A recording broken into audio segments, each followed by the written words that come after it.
Hello mga ka-Disney Princess! At dahil weekend ngayon, maglilinis po tayo. Every weekend po talaga naglilinis ako. Wala nga lang video. Pag magtatali talaga ng buhok ang babae, parang nagpapahiwatig na humanda sa digmaan, charis. Kinuha ko na po pala dyan ng beddings para po mabilad ko na po sa araw at makuha yung amoy at bakterya. Tara po, umpisahan na po natin.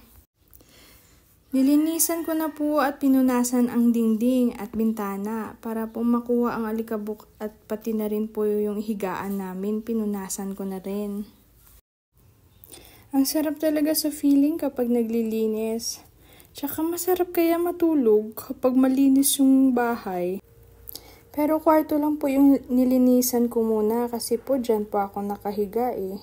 Next time naman po yung buong bahay. Nakakapagod din po kasi. Diyos ko po, grabe yung kalat ng mga anik-anik ko. Naku, hindi na ako nakapaglinis. Busy kasi this past few weeks eh. Tara, umpisahan na natin at nang matapos na. At salamat, natapos ko na rin yung mga anik-anik. Ito po talaga yung pinakamahirap kasi ang liliit, tsaka marami po sila. Mabuti na nga lang at maganda yung panahon, hindi umuulan. At kinuha ko na po dyan yung foam at saka yung unan kasi po 4 hours na rin pong nakabilad. Ang saya talaga sa feeling kapag nabilad yung mga beddings, nawawala yung amoy. Yan lang ang Disney Princess na nagbubuhat. O, saan pa kayo dyan? Gagawin ng lahat para lang sa ikabubuti ng buhay, charis. Hindi na po kami kumuha ng kasambahay kasi po ang gaan lang naman ng mga trabaho. Kayang-kaya ko naman po. At nilagyan ko na po dyan ng beddings para po matapos na. Ang tagal-tagal kasi.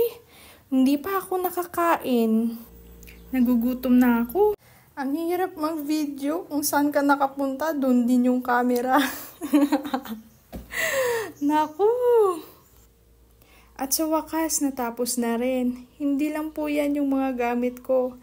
May sa kabilang kwarto pa po. Yan po ang resulta sa aking paglilinis.